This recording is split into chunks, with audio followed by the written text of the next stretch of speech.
Dear friends, during the month of December, during the longest nights of the year in the Northern Hemisphere, festive lights can be found everywhere around us. The streets and squares are decorated and illuminated, as are the shops. We like to create a special atmosphere in our homes by lighting candles. This celebration has always been about the return of the light, the natural light. These short days remind us of our longing for the return of the light. The earth does not possess light by nature. We are dependent on the light from the sun for all life on earth. However, the Christmas story speaks of a different sun, the return of a different light, namely, the light of Christ. The joyful message for all those who long for this light with their heart and their soul is that this light can be born within every human being. If our hearts search for the light and are open to the light, then the effect of the light is healing and sanctifying. If the light is truly born within us, it can only be in the heart, because in the heart, the light can connect with the spiritual light spark, the center of our microcosm.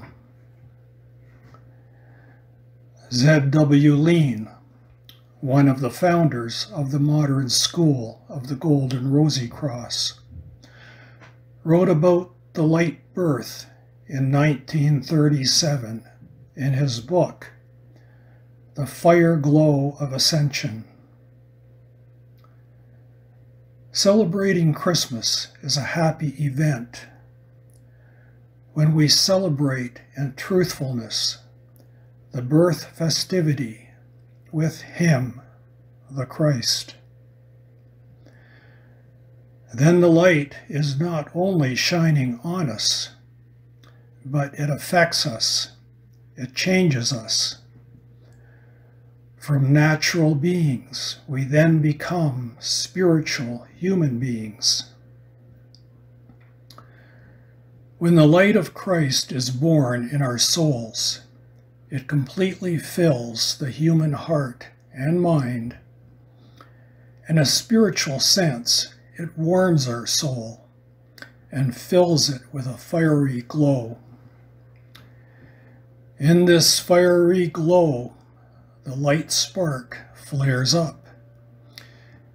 It becomes radiant and active. The essence of the light is contained in the characteristics love and power. When so touched, a human being then assimilates those values in a new and different way. As a consequence of the touch in the heart, the light can change us from within into the very depth of our being. This calling to humanity is not to follow the light, but to become the light ourselves.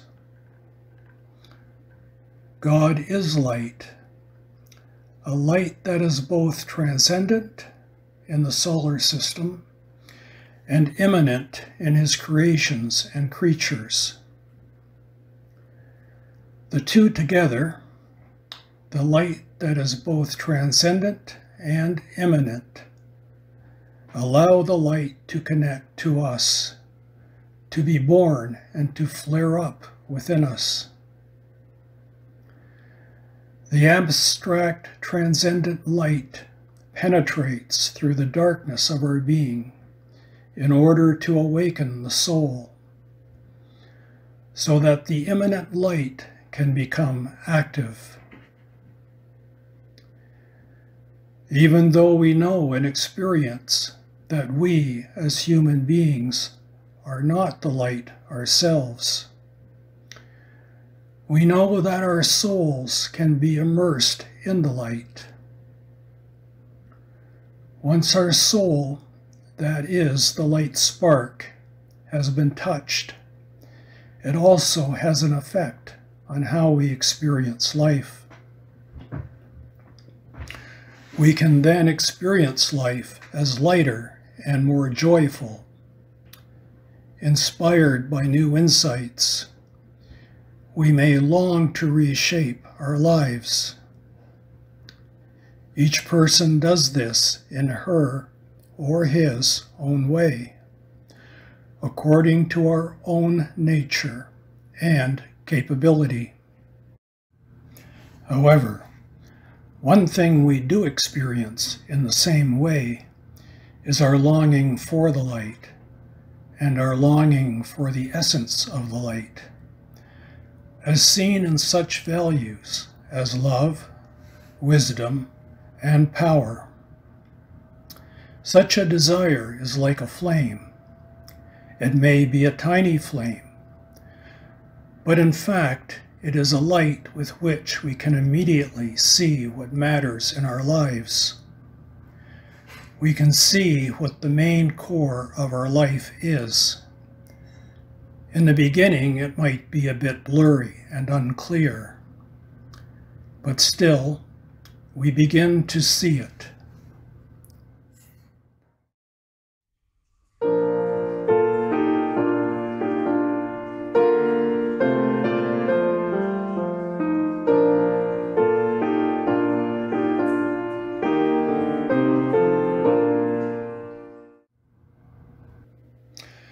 In our daily life, we begin to work with insights that are newly obtained. We are enthusiastic and would prefer nothing else than to let the light shine through us and do its work in us. However, if we are honest, this is not always noticeable in daily practice. We are indeed willing, and our intentions are good, but matter is obstinate, and the question, what can we really do, forces itself upon us more strongly. We meet resistance inside and outside ourselves, and sometimes there are doubts. At times we feel powerless. And the next questions, am I doing it right? Am I doing enough? Are almost inevitable. Experiencing those questions, Angelus Silesius, a mystic poet from the 17th century, shared the following words with us. Lost, I seek a way, but without fear. No need to be cured from all pain. Utterly hopeful, I learn lessons of surrender and letting go. This is the key, that we try to let go of ourselves, that we actually start to surrender to the light. Only then can the light be born within us and lead us on the path that we have chosen. First, there is light. Then there is life. First, there is the inspiration of the soul. Then there is acting. We quote Jesus' words from the Bible. I am the light of the world. He who follows me will not walk in the darkness, but will have the light of life. One of the founders of the School of the Golden Rosycross, Jan van Rickenboer, wrote about this in his book, The Gnosis in Present-Day Manifestation. The light wants to manifest itself to you, and the light field's activity then makes the new approach to life possible. From the believing life to the force life, from the force life to the light life. Such is the course of development on the path. Life comes from light, not light from life. This is, in short, the path we can follow.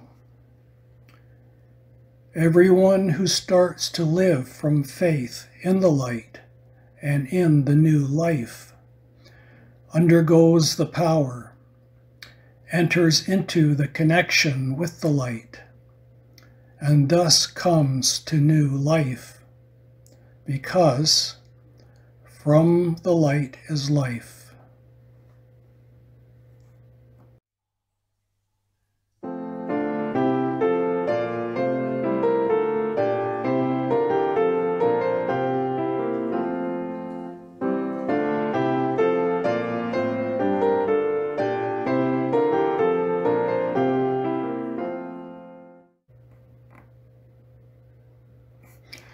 Many images have a connection with the desire to be good and true, both for ourselves and for others.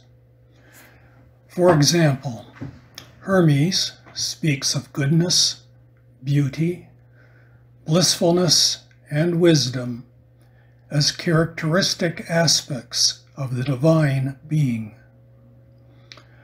The words absolute love, absolute intelligence, and absolute devotion indicate characteristics of the spirit soul.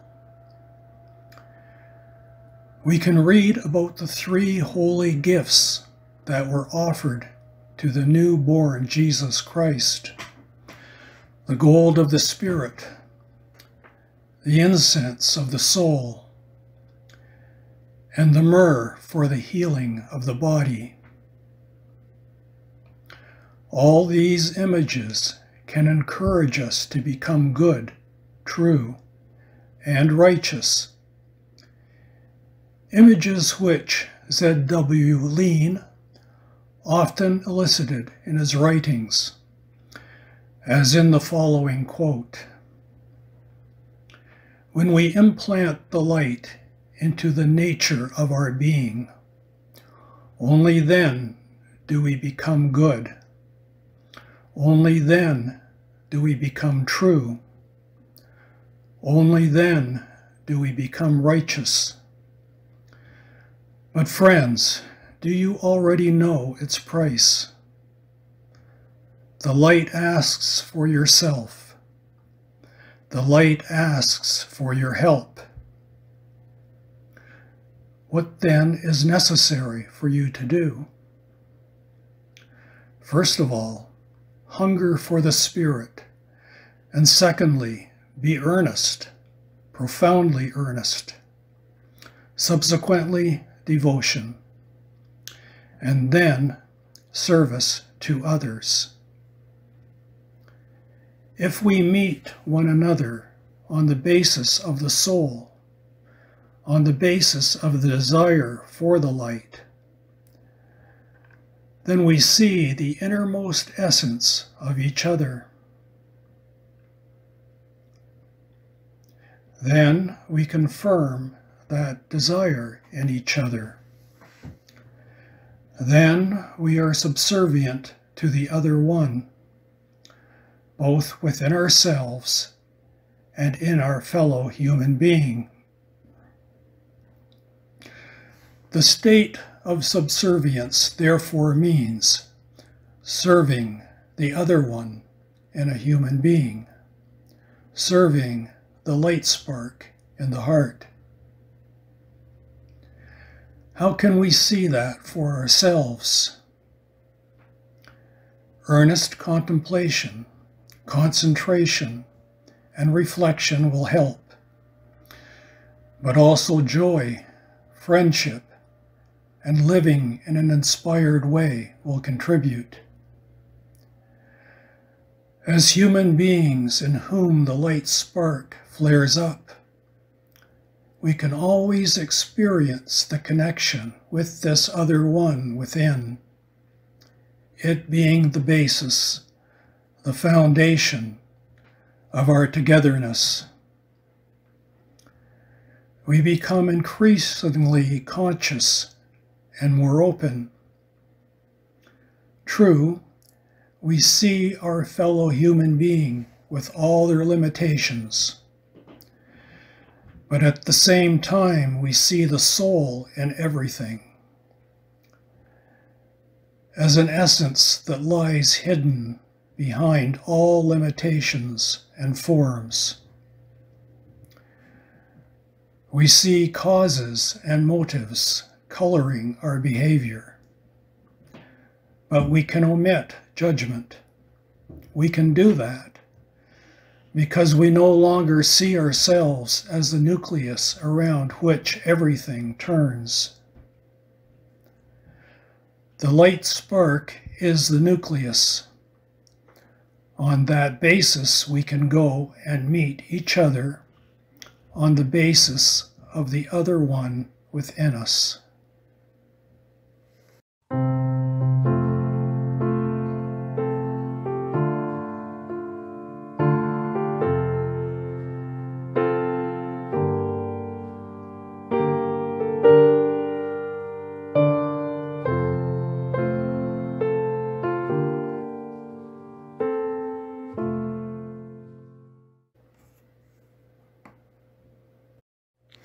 This other one within us is in our heart, the heart of our own microcosm, where the spiritual light spark is waiting for us to recognize it. It is the heart of our inner temple, a space of silence and light that we carry within us and can enter wherever, whenever we are attuned to it. This inner temple is described in the Bible. Do you not know that your body is a temple of the Holy Spirit who is in you, whom you have from God, and that you are not your own? When we enter our inner temple, the light spark in the heart can connect to the light field of the overarching great temple, the temple of the light of Christ. In this way, all those light sparks together form an immense, magnificent light. Just as all rays of the sun together form the immense light of the sun. The spark in the heart is one with the light. True, the light spark might be a tiny light, but what is tiny if it is part of something grand?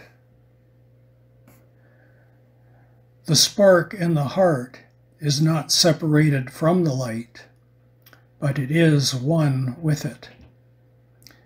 In fact, large and small have no meaning in this respect. This paradox is beautifully worded by Angelus Silesius in the following poem. I am as large as God. He is small as me. He cannot be above me. I cannot be beneath him. God is the eternal sun, and I am one ray thereof. Returning to the joyous message of the Christmas story, we can see it as a rebirth of the light that is not consigned to history, but can happen every day within our own heart. If the light is truly born within us, it can only be in the heart, because in the heart, the light can connect with the spiritual light spark, the center of our microcosm. In the words of Angelus Silesius, if Christ 1,000 times in Bethlehem were born, and not within yourself, your soul will be forlorn.